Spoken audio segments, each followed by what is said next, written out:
Mais uma vez, obrigado pela audiência, muito feliz com esse programa Acreditare, que a gente traz sempre pessoas que têm história para contar e de preferência que sejam empreendedores, que gostem da qualidade, para a gente divulgar cada vez mais a importância da qualidade para a saúde. E hoje eu tenho aqui dois convidados que quem nunca foi em Santos na Mega Imagem deveria ir para conhecer. Mega Imagem, para mim, é um dos centros de referência em diagnóstico por imagem, que hoje virou uma medicina diagnóstica avançada. Eu quero que vocês conheçam a doutora Nancy e o doutor Luiz Gasparini. É um casal que vieram de Ribeirão Preto e tenho certeza que não vai ficar só em Santos, vai ser para o mundo. Vamos lá. Como vai, doutora Nancy? Ronaldo, obrigado, antes de tudo, pelo convite. Parabéns por você espalhar um monte de orientação. Acho que o público precisa disso. Você está de parabéns. É um orgulho estar aqui hoje. O orgulho é meu. E o doutor Luiz, que, olha, é médico, é engenheiro, arquiteto, é tudo. Muito obrigado, Ronaldo, pelo convite. Boa noite a todos. Espero que seja uma ótima entrevista. Vai ser com certeza, até porque vocês vão ajudar pessoas que formam hoje, todo ano, formam residentes, formam médicos e, por incrível que pareça, todo residente tem o sonho de ser empreendedor. Ele sai falando, eu quero montar minha clínica, eu quero montar minha clínica. E, às vezes, a pessoa precisa saber que não é tão simples assim. Montar pode até ser fácil, mas manter a clínica... Ronaldo, é verdade. A gente viu uma entrevista que na residência de uma das faculdades públicas bem famosas aqui de São Paulo, uma porcentagem significativa mesmo dos residentes queriam empreender. E é engraçado que na minha época era minoria, era tipo assim, 10% ou menos aí. E eu tive uma experiência interessante nesse assunto que você está falando. Quando eu estava na residência, os nossos professores chamaram um radiologista que tinha se formado lá para explicar para a gente o que era o mercado de trabalho. E ele deu, lembro das palavras, olha, você tem 3 opções, você pode trabalhar como empregado, você pode trabalhar como sócio, ou você pode montar a sua própria empresa. Nossa, nossa, que legal, eu posso montar minha empresa, a minha clínica do jeito que eu quiser. Que legal. Aí ele explicou, né? Mas o sonho começou ali. Você sabe, quando eu fui fazer gestão executiva em saúde, doutora Nancy, eu acho que você deve complementar isso que ele falou ali, uma das coisas que me chamou a atenção é que a maior parte das pessoas que estavam lá não eram administradores ou executivos, a maior parte eram médicos que estavam querendo aprender administração. E gestão executiva de saúde, ela é muito focada para quem quer fazer planos de saúde, trabalhar com operadora, aquela coisa toda. E quando eu assisti esse curso, alguns alunos médicos falavam assim, nossa, eles ainda não eram empreendedores. Eles falavam assim, então quer dizer que a gente já começa o serviço da saúde pagando para material, equipamento, reagente, e a gente só vai receber daqui 90 dias?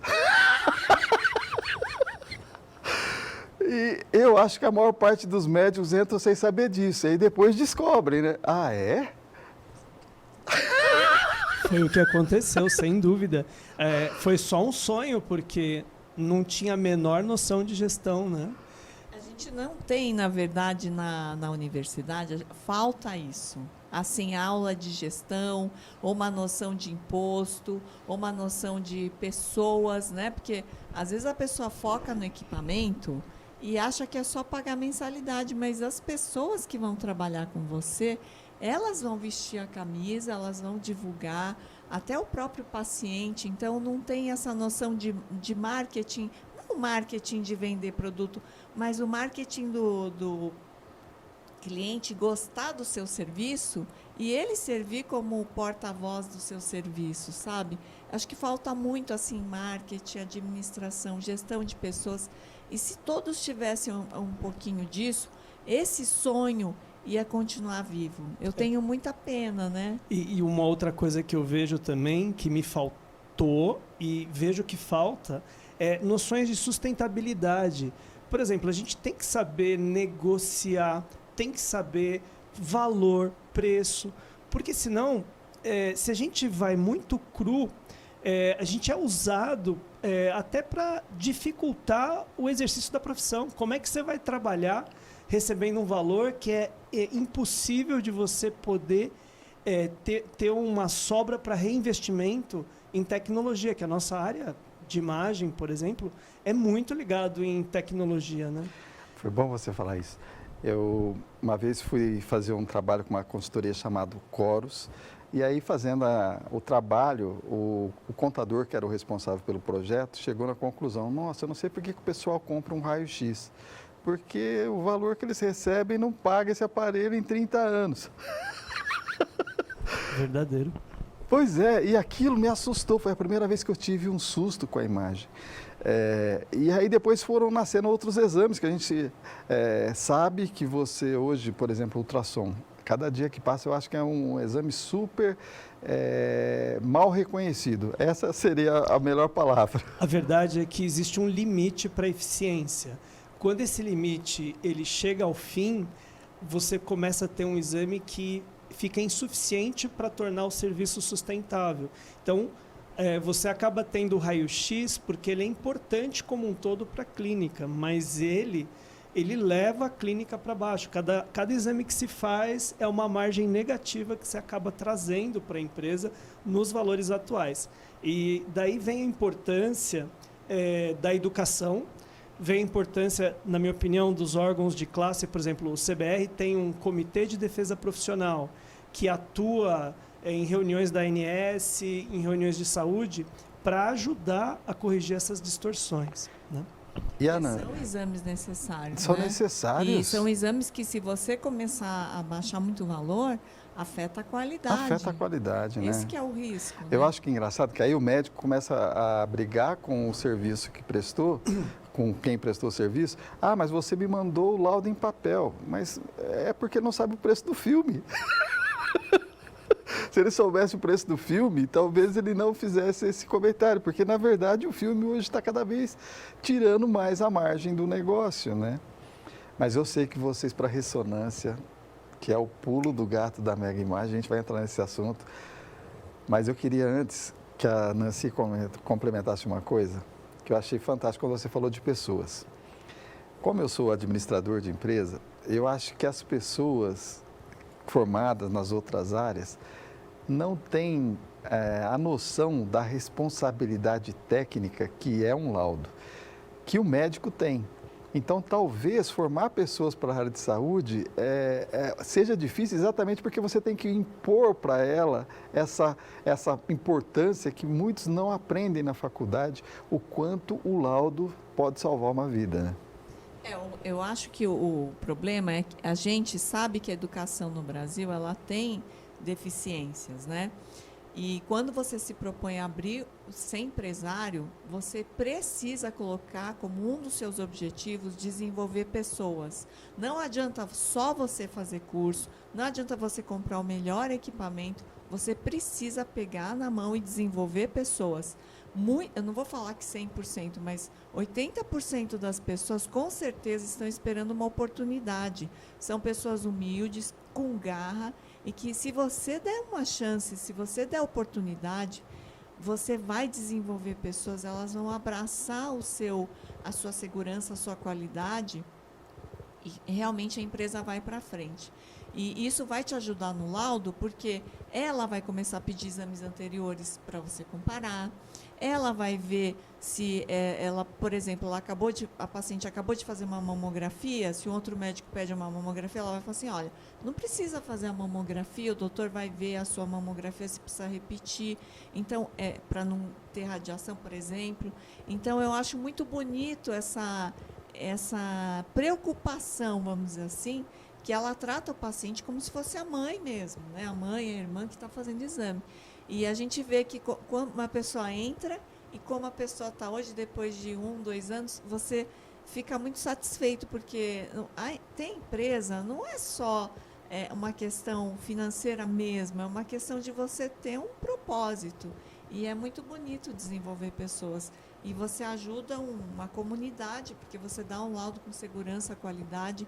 É um trabalho muito bonito. Adorei a ideia do propósito. A gente vai voltar nesse assunto. Propósito é uma coisa que está na moda ultimamente. Acho que finalmente aprenderam, né, a diferença entre missão e propósito. Pode parecer a mesma coisa, mas são coisas bem diferentes. Agora vamos lá, Luiz. Você é um apaixonado por equipamentos. E eu acompanhei o quantas vezes a pessoa, sem conhecimento, deixa estragar um equipamento. Então, o quanto uma pessoa consciente do papel dela pode ajudar a garantir a qualidade do equipamento? Caramba, isso é uma questão difícil. Nós somos médicos, não somos engenheiros, né? Mas o cuidado com o equipamento requer algum conhecimento. A minha sugestão é, quanto mais você se aproximar da equipe que faz as manutenções dos técnicos. Os técnicos, geralmente, os engenheiros, eles são muito sisudos, né? Eles são muito técnicos mesmo, são pessoas que gostam de exatas, né? Não são muito expansivos. Mas chega lá, conversa. Essas conversas com o pessoal que faz as manutenções preventivas, esses engenheiros, enriquecem muito não só você, como sua equipe. Estimule a sua equipe a interagir bastante com eles. Às vezes, uma dica de temperatura. Olha, a temperatura aqui não está muito legal para o equipamento.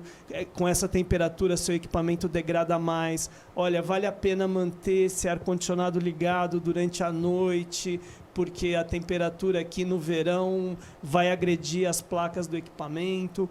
Assim, tem bastante dicas, assim, olha, controle a sua umidade. Então, assim, para o médico, se o médico for o dono, o sócio-diretor da empresa, isso para ele, às vezes, pode parecer um detalhe bobo, uma coisa, mas na verdade isso prolonga muito a vida do equipamento, e os equipamentos são muito caros, né? E a gente tem que entender a importância de ser sustentável, a importância de ser eficiente, né? Então, quanto mais aquele equipamento durar, se ele tiver uma tecnologia ok, que ele atenda, assim, não seja uma tecnologia defasada, quanto mais você fizer esse equipamento durar, mais sustentável a sua empresa, com certeza. Olha só, viu? Não falei que ele gostava de equipamento? Ele gosta de preventiva, calibração.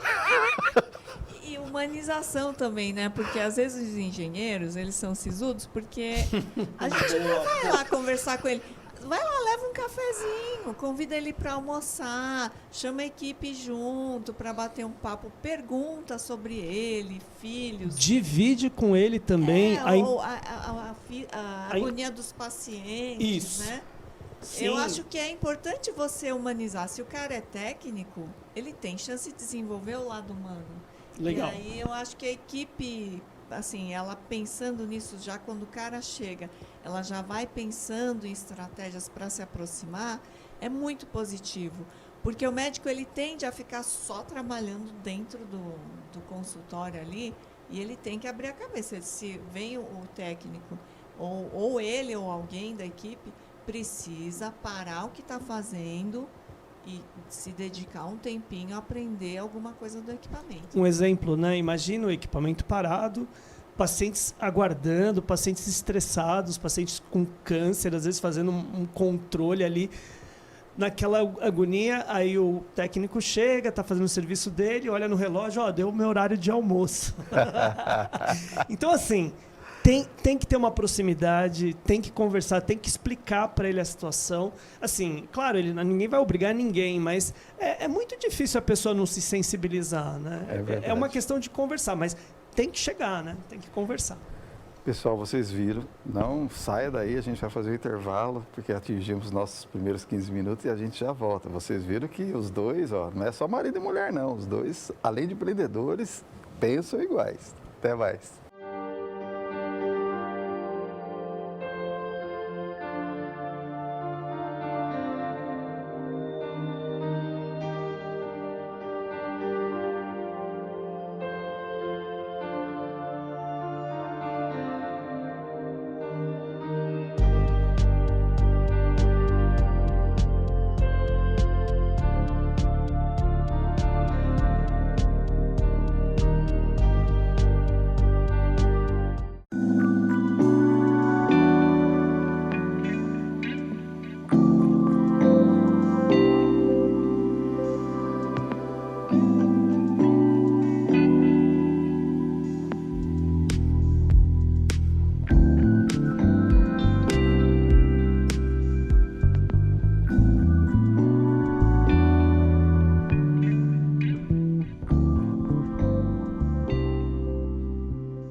A educação à distância da Unicesumar te aproxima. Te aproxima de quem você ama, porque você escolhe onde e como estudar. Te aproxima do seu diploma, porque tem mais de 60 graduações. Aproxima das oportunidades, porque te prepara para o mercado. Te aproxima das conquistas, porque entende e desenvolve o seu talento. É você, mais perto do seu sonho, com a melhor EAD do Brasil. Matricule-se!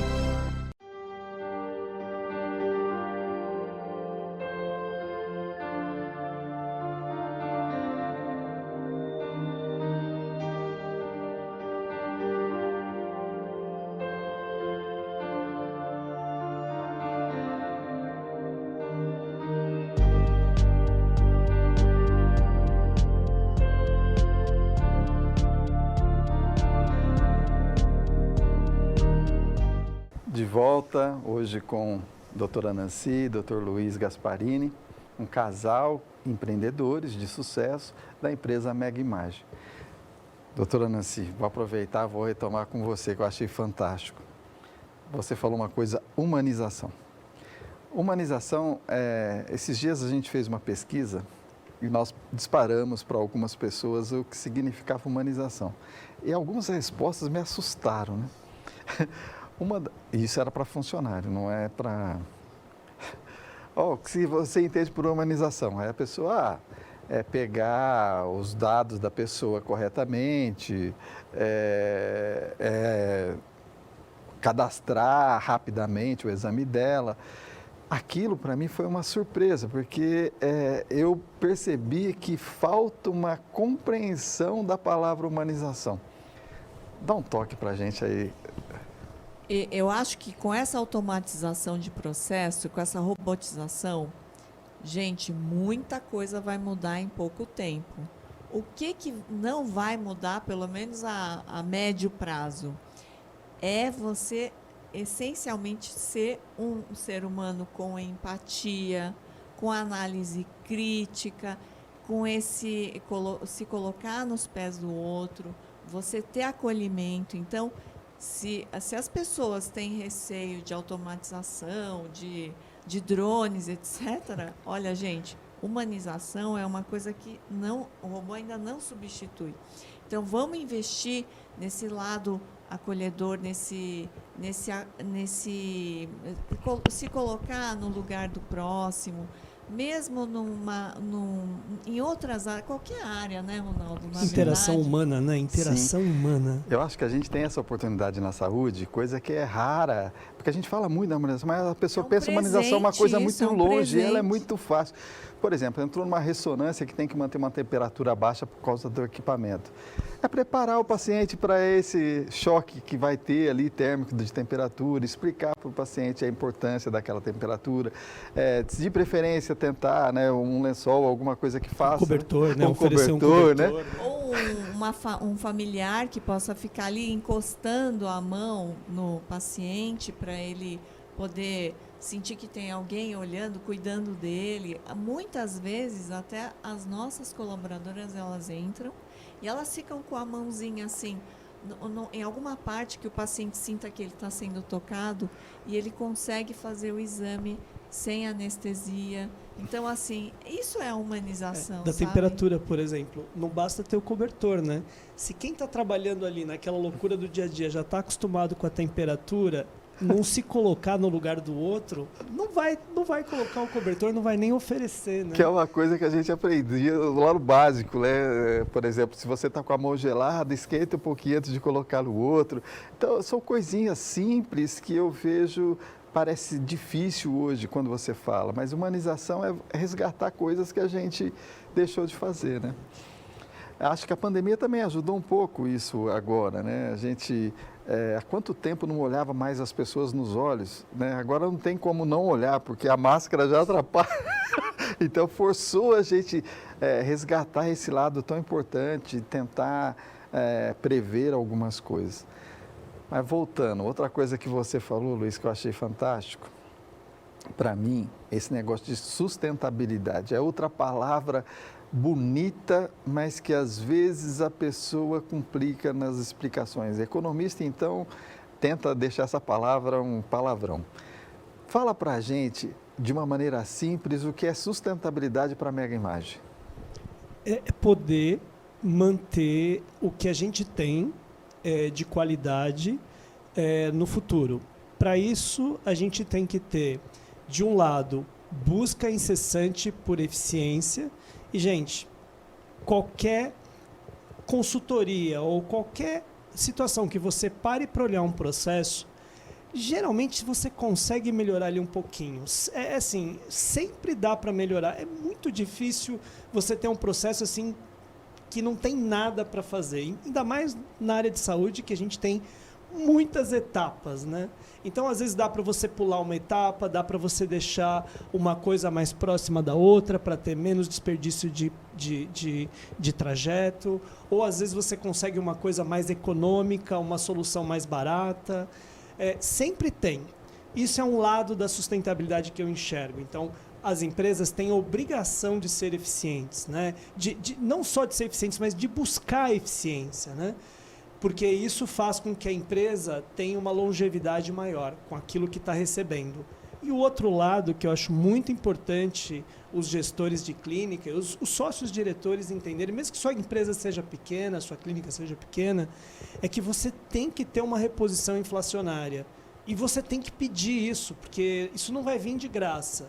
Então, assim, olhando bem assim, do ponto de vista econômico, eu vejo a sustentabilidade nesse nível. Agora, tem outros tipos de sustentabilidade. Por exemplo, você precisa ter uma equipe bacana, você precisa investir na equipe, senão você não vai ter sustentabilidade também, né? Até porque o processo rescisório, a rotatividade acaba saindo caro, Sim. né? São pequenas coisas, né, Luiz? Sim. Assim, essa economia, gente, não é uma ideia nossa, vou colocar um supercomputador. Não é nada disso. É pensar lean mesmo. Você vê onde está a cadeira de rodas, se de repente poderia estar num local que tomasse menos tempo da pessoa que vai usar. Se tem algum equipamento que duas pessoas usam, às vezes é vantagem comprar outro para não ficar dividindo. Dependendo do tempo. custo, né? Sim, dependendo do custo. Então, o que o Luiz está falando, quem vai sentir muito isso é o chão de fábrica. Por né? exemplo, o que a gente viu, imagina você ter uma funcionária que é cara e você gasta o tempo dela fazendo pesquisa de material de limpeza, porque o material de limpeza está acabando e você pede, ela viu que o material de limpeza é mais barato no supermercado, ela sai da clínica para ir até o supermercado. Então, assim, tem que fazer uma avaliação muito minuciosa de custo e de eficiência. Espera aí, será que o custo da hora de trabalho dela compensa ela ficar indo até o supermercado comprar esse produto porque está mais barato lá? Ou será que teria uma outra maneira de ser mais eficiente com a hora de trabalho dela? Tem que pensar em tudo, né? A gente não pode pensar só no custo que está aqui no nosso olho, né? A gente tem que pensar nas etapas seguintes e nos custos que você pode evitar, às vezes gastando um pouquinho mais aqui, você economiza muito lá na frente. Então, assim, é um exercício, gente, que não acho fácil, mas que alguém tem que parar, olhar e fazer. Porque se a gente fica só trabalhando no roda-moinho e ninguém faz isso, a ineficiência vai lá para cima. E isso compromete a sustentabilidade, o desperdício. Você acaba desperdiçando muito recurso. Muito bom. No dia a dia a pessoa acaba caindo nessa Acaba, cilada, né? Lá é mais barato e acaba não vendo o custo da hora trabalho, da atenção que ele poderia dar para um paciente. O nosso Isso imediatismo acaba... Era isso, Ronaldo, o que você pensou em sustentabilidade? É isso mesmo. Até porque eu acho que existe uma confusão muito generalizada entre sustentabilidade e ambiental, né? Aí começa a falar, não, preservar... Também, eu acho que cabe. Mas é uma visão maior, né? É aquela coisa de você ter condições de se manter vivo, né? Mas olha, muitas vezes é linkado, por exemplo, você conseguir fazer a clínica não utilizar papel é bom, tanto no sentido econômico como no sentido da natureza. Tem bastante coisa que anda junto, sem dúvida. É né? muito bom. Nancy, outra coisa legal que eu gostaria aqui de aproveitar a sua oportunidade que está aqui para falar sobre a segurança no paciente. Eu lembro que eu comentei isso com você uma vez e você foi atrás disso. Eu fiquei muito feliz na época. Porque em hospital já era muito comum, mas em medicina diagnóstica não era tão comum. E você foi e implantou isso com muito sucesso lá. Conta pra gente como é que foi abrir esse leque de opções para a segurança do paciente. Na verdade, o objetivo era desenvolver pessoas nesse sentido, porque às vezes eu sentia que eu e o Luiz, a gente tinha essa preocupação, sempre teve, mas era difícil de traduzir para as pessoas. E quando você foi lá ajudar a gente, Ronaldo, eu achei muito legal que você focava muito em processo. E lá atrás, a gente achava que tinha que buscar culpados, olha só. Assim, hoje eu lembro, eu falo, gente, que equívoco, né? E você falava assim, olha, Nancy, vamos focar aqui no processo. A gente tem que avaliar melhor esses processos, né?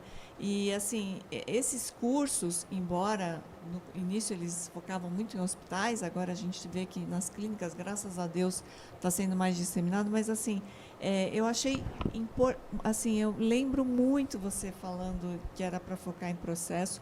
Isso foi uma luz, e a gente realmente viu que tinham pessoas que eram pessoas certas, mas a gente não conseguia descrever o processo de uma maneira adequada. Então, uma das coisas que eu aprendi nesses cursos, primeiro que a gente, na verdade, não ia atrás de título, a gente ia atrás da segurança. O título, qualquer tipo de título que você ganhe de segurança, é uma consequência da sua preocupação sincera, honesta, de estar preocupado mesmo com a segurança. Isso é inevitável. Se você tem essa vontade, esse cuidado com o paciente, isso vai acontecer de você receber ser premiado com esse título. Mas, principalmente, você que você que é líder, se preocupar com a equipe. Não fique com conhecimento retido, você tem que passar. Eu não sei como é que eu vou passar. Gente, vai tentando MVP, né? Você vai fazendo MVP, vai dando uma aula, não funcionou, vai fazendo vídeo, às vezes nos 15 minutos, o que a gente faz na clínica, às vezes falta paciente, vamos supor. Aí uma pessoa tem 15 minutinhos. Às vezes é difícil de você parar todo mundo para ter uma aula, mas se você falar 15 minutinhos algum item e você deixar no computador ali, e quando o colaborador tiver 15 minutos, olhar, explicar, ver a sua preocupação e, de repente, responder uma ou duas perguntas para ver se você às vezes não está conseguindo ser clara, comunicativo, então você tem que fazer o filme de novo, mas sempre aproveitar assim, esses pequenos, essas horas esses tempos quebrados para poder passar. Então, assim, uma coisa que eu acho que é importante, focar em processo, passar o conhecimento, não fique com conhecimento, porque você sozinho não vai a lugar nenhum. Então, passar sempre, ter estratégias de como passar esse conhecimento, se é com aulinha, se é com teatro, mas procure ter ideias criativas para poder chegar no coração do colaborador, porque quem ganha é o paciente, sem dúvida. Você tocou num assunto que nós vamos tocar no próximo módulo. Hoje a gente vai ter 2 entrevistas, né? A de hoje e a da próxima semana. Da próxima semana, nós vamos falar sobre o livro que eles escreveram, que eu achei fantástico, e a gente vai falar sobre isso aí, que é o conhecimento. Mas agora que a gente está caminhando para a primeira parte ali do encerramento, eu queria muito que vocês me falassem sobre o propósito da Mega Imagem, que eu acho que esse é o grande diferencial. Hoje, ter 8 ressonâncias no mesmo site, eu acho que já é inédito. Isso é fruto de um trabalho assim, entre time, entre prestador de serviço, entre fabricante. Então, acho que isso é importante mostrar para o povo o quanto vocês se preocuparam com o propósito, o quanto esse propósito vem desde Ribeirão Preto. Posso falar?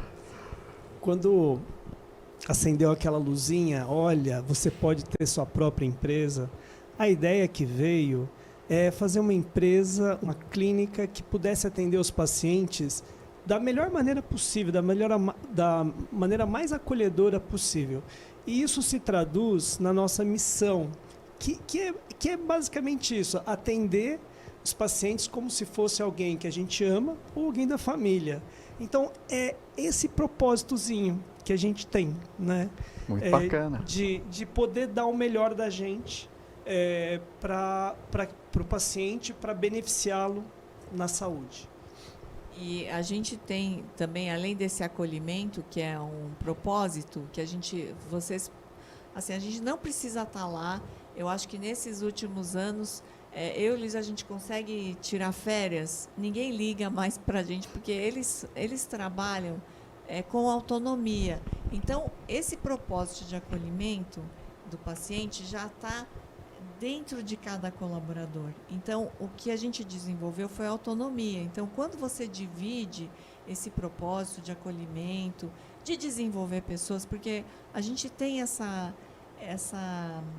esse propósito também de desenvolver pessoas, para a gente andar todo mundo no mesmo ritmo, na mesma direção. Talvez para ser possível, né? Até para ser possível, o primeiro propósito tem que ter o segundo. Tem que ter o segundo. Senão, ninguém anda sozinho, né? Nós não somos uma ilha, né? Não dá. E é bem legal porque eles se emocionam. Eles fizeram música, da Mega Imagem tem uma música. Eu quero ouvir depois. Eles assim, se emocionam mesmo, sinceramente, assim, eles colocam, às vezes tem o bônus, eles mostram assim, comprando fogão para a mãe. A gente vê que esse propósito, ele se espalha, é engraçado, assim, é como se a família deles, quando eles atenderam no Covid, a gente escreveu até um capítulo no livro, que a gente ficou preocupado que caiu 86,5% o atendimento. E aí, um colaborador, o Alberto, ele já tinha comprado tudo, ele tinha parentes lá no Japão e ele sabia que vinha com tudo essa Covid. Então, ele comprou tudo, material, máscara, avental, inclusive, a gente até doou para a prefeitura, porque não tinha, depois, em janeiro, já não tinha mais, não tinha nem para comprar. E a gente até doou para o pessoal não ficar exposto, né? Que ação maravilhosa. E foi legal porque a gente falou com eles, a gente falou assim, olha, só o hospital está atendendo Covid, mas como a gente está bem protegido, a gente vai fazer todos os protocolos de segurança. O que vocês acham da gente abraçar esse paciente que precisa fazer o exame e ele não quer ir para o hospital porque é idoso, está com medo de tirar o raio-x de tórax? Gente, foi lindo, lindo. Todos os colaboradores toparam. Não, vamos acolher esse paciente. Olha que coisa linda. Eu fico até arrepiada. Porque eles toparam atender esses pacientes com todo aquele medo do Covid. E a gente, assim, foi a única clínica de Santos que ficou aberto para Covid lá no início. Quando era um mistério a doença, né? E a gente abriu e os colaboradores, assim, às vezes vinha pais, parentes dos colaboradores, e depois no final, quando passou assim essa fase mais crítica, a gente agradeceu todo mundo, eles falaram para os filhos, para os pais, olha, a gente fez parte dessa... A gente deu um certificado para eles. Que legal. É um orgulho, né? Assim, de você ter ajudado a comunidade no momento que ela precisava. Então, assim, isso é muito gigante, assim, isso faz as pessoas entrarem em fluxo, né? Que fluxo é quando você está tão entretido que você nem vê numa função, que você nem vê o tempo passar. E eu acho que quando o colaborador da Mega e a gente entra na clínica, é engraçado, a gente entra em fluxo mesmo. Que legal. Parece que a gente nem percebe que o tempo está passando. Pessoal, a gente agradece e não esqueça que na semana que vem vai ter a continuação desse programa, onde a gente vai aproveitar deles para falar sobre o livro. Até mais, muito obrigado. E eu vou pedir para que eles despeçam, pelo menos por agora, dessa parte do programa. Obrigado, Ronaldo, por ter chamado a gente. Eu acho que a gente que gosta até de dividir isso, porque a gente quer desenvolver pessoas. Então, a gente até gosta de falar até demais, né? Fantástico. Mas é gostoso, muito gostoso esse bate-papo. Obrigado aí por deixar a gente compartilhar um pouco do nosso desenvolvimento. Nosso começo não foi fácil assim, né?